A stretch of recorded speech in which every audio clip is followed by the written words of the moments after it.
नमस्कार दोस्तों, ज्ञान गंगा चैनल पर आप सभी का स्वागत है। अभी तक हम लोगों ने प्राचीन इतिहास से संबंधित फर्स्ट टॉपिक कंप्लीट किया है और आज हम हमारी वैदिक सभ्यता है उसके प्रथम चैप्टर को हम यानी कि पूर्व वैदिक काल को हम कंप्लीट कर चुके हैं और आज हम चर्चा करेंगे उत्तर वैदिक काल की। उत्तर वैदिक काल पर चर्चा करने से पहले हम पूर्व वैदिक काल में हम थोड़ा सा उसका अध्ययन कर लेते हैं कि पूर्व वैदिक काल में हमने देखा कि कैसे ऋग्वेद की रचना हुई है। ऋग्वेद की रचना होने के साथ साथ उस कालखंड में जो सामाजिक व्यवस्थाएं थी, जो राजनीतिक व्यवस्थाएं थी, हमने उस पर चर्चा की थी। हमें ये इस सभ्यता का जो स्वरूप है पूरा नगरीय नहीं दिखाई पड़ता है, ग्रामीण सभ्यता है, वैदिककालीन सभ्यता। तो उसी स्वरूप को हम आगे बढ़ाते हुए उत्तर वैदिक काल की चर्चा आज हम करेंगे। चलिए हम शुरू करते हैं आज की क्लास को। सबसे पहले हम यहाँ पर देखेंगे, अभी तक हम लोगों ने देखा कि पूर्व वैदिक काल में ऋग्वेद की रचना हुई, लेकिन जो हमारे टोटल 4 वेद हैं, अब शेष 3 वेदों की रचना हमें उत्तर वैदिक कालखंड में देखने को मिलती है। सबसे पहला हम देखेंगे कि सामवेद, यजुर्वेद और अथर्ववेद, ये तीनों जो शेष बचे थे, इनकी रचना हम उत्तर वैदिक काल में देखेंगे। सामवेद संगीत का वेद, सामवेद में जो चर्चा की गई है संगीत के संदर्भ में की गई है। स्वरों का सर्वप्रथम प्रयोग हमें सामवेद में ही देखने को मिलता है। इसके बाद यजुर्वेद, यजुर्वेद यज्ञ की विधियों का वर्णन है इसमें, और ये ऐसा ग्रंथ है, एक ऐसा वेद है ये जो गद्य और पद्य दोनों ही रूपों में देखने को मिलता है। अथर्ववेद, अथर्ववेद में जादू टोने से संबंधित गतिविधियों का वर्णन है और इसी अथर्ववेद को ब्रह्मवेद यानी कि श्रेष्ठ वेद कहा गया है। और एक क्वेश्चन भी पूछा जाता है कि वेद त्रयी में कौन सा ऐसा वेद है जो शामिल है और कौन सा शामिल नहीं है।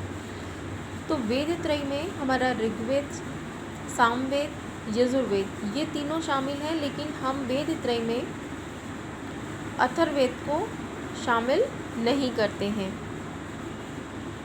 अब हम चर्चा करेंगे कि ऋग्वेद, अब देखिए कोई भी क्लास है, कोई भी चीज़ है, उसको पढ़ने के लिए एक व्यक्ति, इम्पॉर्टेंट व्यक्ति होता है। तो जब हम ऋग्वेद पर चर्चा करेंगे तो ऋग्वेद को का जो अध्ययन करता है, जो अध्येता है, उसको क्या कहा जाता था? उसको होत्रक कहा जाता था। ऋग्वेद का उपवेद क्या था? आयुर्वेद। सामवेद का अध्येता कौन था? उसको क्या बोलते थे? उसको उद्गाता कहा जाता था, जो सामवेद को गा के बताता था, क्योंकि इसकी जो रचनाएं हैं वो सब लयबद्ध तरीके से हैं। और इसका उपवेद क्या है? सामवेद का गंधर्व वेद। यजुर्वेद का अध्येता अर्धवर्यु और इसका उपवेद है धनुर्वेद। अथर्ववेद का अध्येता ब्रह्मा और इसका उपवेद है शिल्पवेद। अब हम देखेंगे कि ऋग्वेद, इस पर देखिए कोई भी व्यक्ति है वो इतने बड़े बड़े ऋग्वेद, यजुर्वेद, सामवेद या अथर्ववेद, इतने बड़े बड़े वेदों का अध्ययन नहीं कर सकता।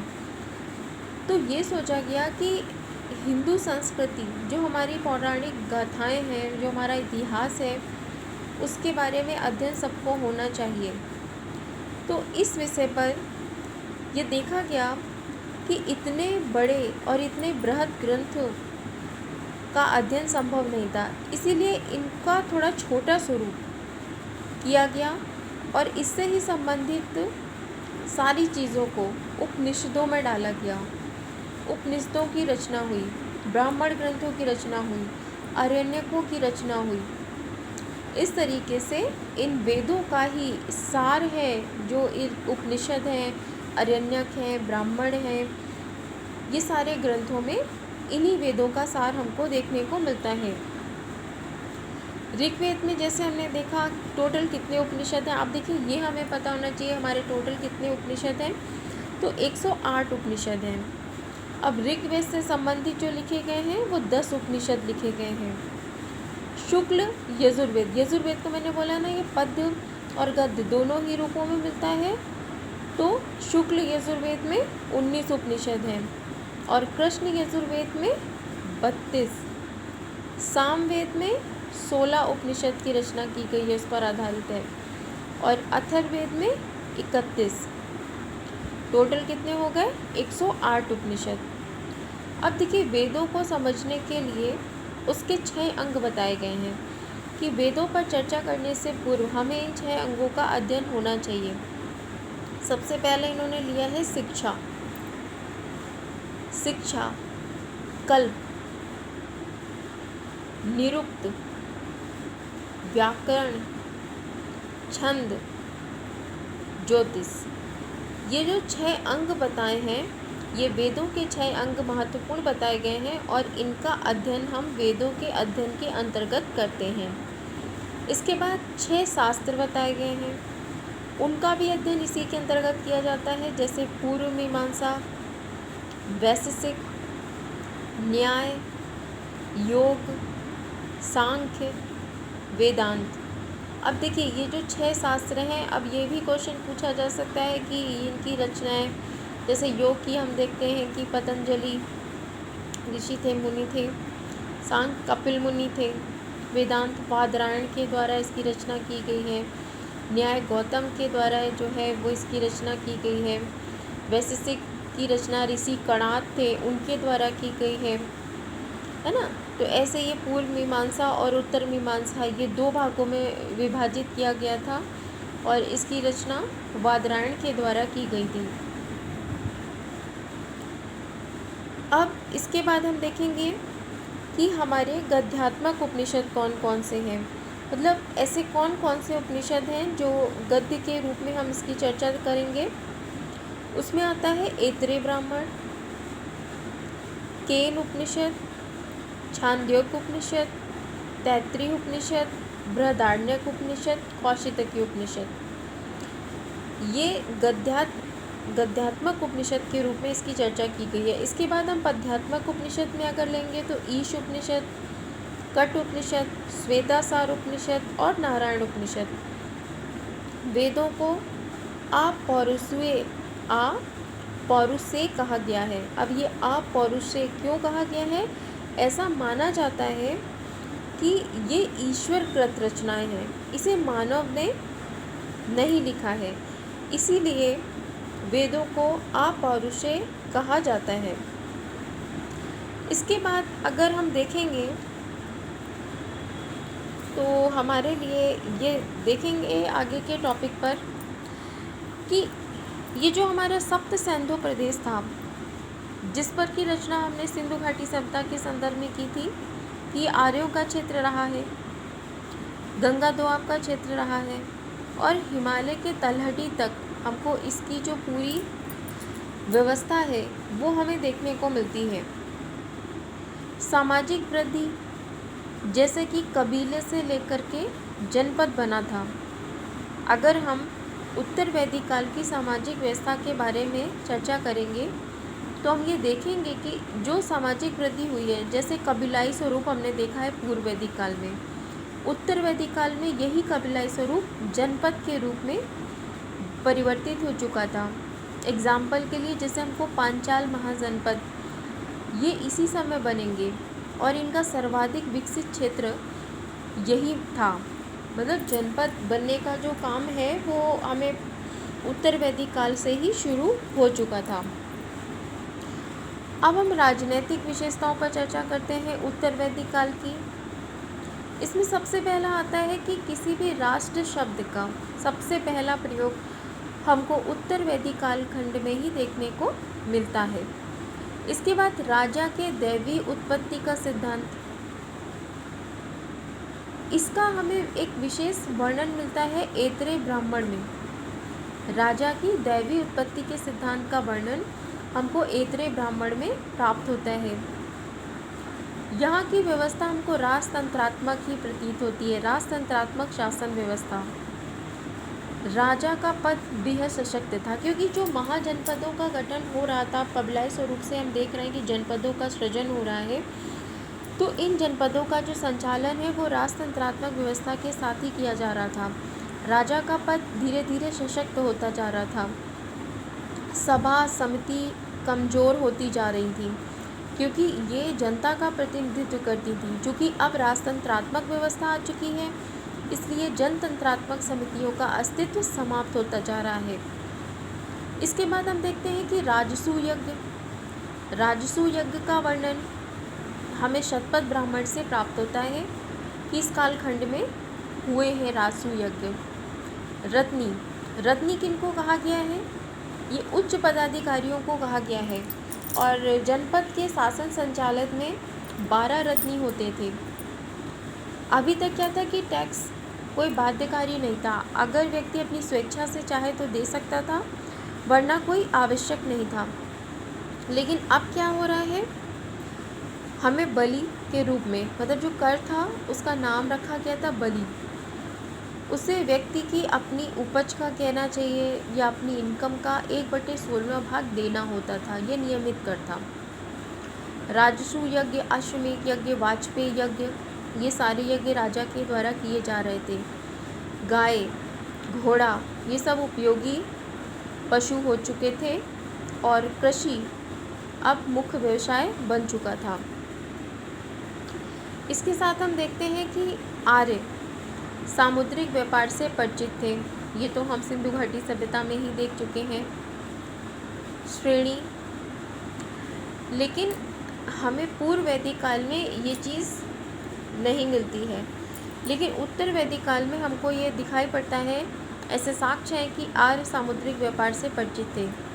श्रेणियाँ थीं।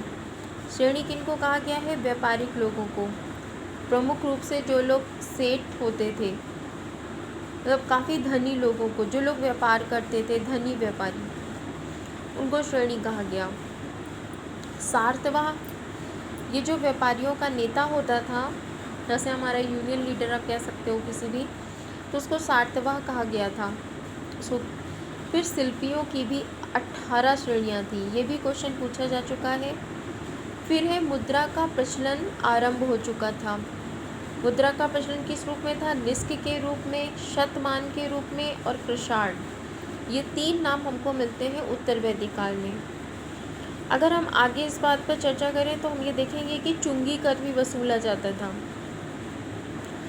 चुंगी कर, एक क्षेत्र से दूसरे क्षेत्र में जब आप एंटर करोगे तो आपको चुंगी देनी पड़ेगी। उसके लिए एक अधिकारी नियुक्त किया गया था, उसका नाम था शुल्काध्यक्ष। अब हम उत्तर वैदिक काल के कुछ और विषय पर चर्चा करेंगे, जैसे हम सामाजिक विकास देखेंगे। सबसे पहले देखेंगे कि वर्ण विभाजन था। अब जो हुआ है, पूर्व वैदिक काल में जन्म आधारित वर्गीकरण था, मतलब जैसा व्यक्ति कार्य कर रहा था उस हिसाब से उसका वर्गीकरण था। लेकिन अब वर्ण विभाजन हमें देखने को मिलेगा। स्त्रियों की स्थिति अब धीरे धीरे कमज़ोर दिखाई पड़ेगी, उनके अधिकारों में कमी आने लगी थी। किंतु पढ़ने की अधिकारिता उत्तर वैदिक काल में भी हमें देखने को मिलती है। इसके बाद आता है कि पितृसत्तात्मक ही सत्ता है। अभी जो हमें सत्ता मिलेगी ये पितृसत्तात्मक ही देखने को मिलेगी, जो सामाजिक स्वरूप हमको दिखाई पड़ेगा। फिर इसके बाद अगर हम देखेंगे कि गोत्र व्यवस्था भी है, इसका भी प्रचलन था। 3 आश्रम वर्ण थे।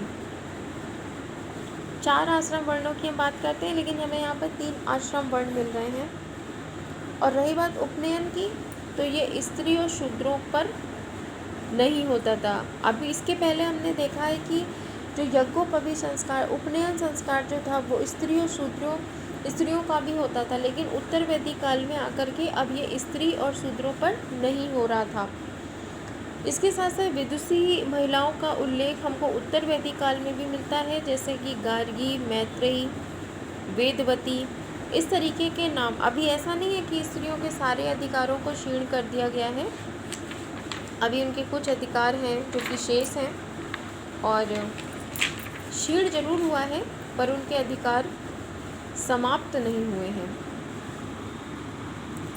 फिर इसके विषय में हम आगे देखेंगे कि धार्मिक व्यवस्था कैसी थी। उत्तर वैदिक काल की। तो धार्मिक व्यवस्था के रूप में आता है कि धर्म का प्रमुख आधार जो है वो यज्ञ बना। हमने पहले भी देखा कि अश्वमेध यज्ञ, रासु यज्ञ, इस तरीके के यज्ञ राजा के द्वारा किए जा रहे थे। कर्म कांडों का प्रारंभ देखने को मिलता है। पशुओं की बलि आरंभ हो चुकी है धार्मिक व्यवस्था के क्षेत्र में। उपनिषदों में यज्ञ कर्म कांडों की आलोचना हुई है, ये बात सही है, लेकिन यहाँ पर इस प्रकार के कर्मकांडों का प्रचलन शुरू हो चुका था। प्रजापति को देवता, आगे विष्णु जी, रुद्र का महत्व बढ़ेगा।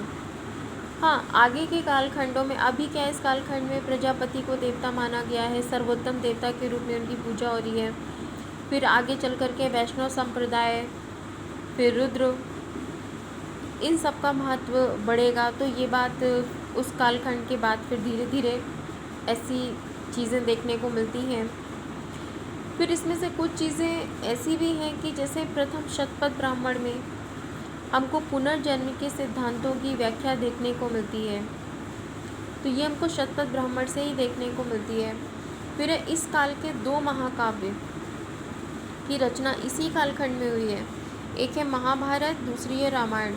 महाभारत को जय संहिता कहा गया है और जितने भी हमारे 16 संस्कार हैं उनकी भी जो वर्णन है वो हमको इसी कालखंड में देखने को मिलता है। फिर आता है कि ईश्वर दर्शनों का आविर्भाव, जो कि हमने पहले भी बोला कि उनके 16 संस्कारों का विवाह जैसे 8 प्रकार के विवाह इस कालखंड में बताए गए थे। देव विवाह बताया गया था, गंधर्व विवाह, आर्ष विवाह, राक्षस विवाह, पिशाच विवाह, ऋषि विवाह, इस तरीके से करके उन्होंने 8 प्रकार के विवाह बताए थे। पुरुषार्थों की संख्या 4 थी। ऋणों को भी उन्होंने 3 भागों में बांट दिया था, पितृ ऋण, देव ऋण, ऋषि ऋण। इस तरीके से हमें धार्मिक जो व्यवस्था का स्वरूप है वो काफ़ी बृहद दिखाई पड़ता है। समाज में कई प्रकार के बदलाव हैं जो आए थे और इन्हीं बदलावों में जैसे जनपदों की तो अभी आरंभ हुआ है कि जनपद बनने शुरू हुए हैं, राजतंत्रात्मक व्यवस्था का सृजन हुआ है। फिर यही राजतंत्रात्मक व्यवस्था जब एक विशेष आकार ग्रहण कर लेती है और धीरे धीरे संपूर्ण देश में विभिन्न जनपदों का उदय होता है और ये जनपद एकत्रित होकर के मिल कर के बड़े बड़े महाजनपदों का निर्माण करते हैं, तो हमारे लिए इतिहास में एक नया कालखंड बनता है जिसको कि हम इतिहास में महाजनपद काल के नाम से जानते हैं। अब आगे की क्लास में हम हमारी नेक्स्ट यूनिट महाजनपद काल पर चर्चा करेंगे और वैदिक काल के संदर्भ में ये छोटी छोटी टर्मिनोलॉजी हैं। तो काफ़ी हद तक मैंने चीज़ों को इसमें कवर करने की कोशिश की है। आई होप आपको मेरी क्लास अच्छी लगी होगी और अगर आपको अच्छी लगी है तो मेरे चैनल को सब्सक्राइब, वीडियो को लाइक ज़रूर करें। धन्यवाद।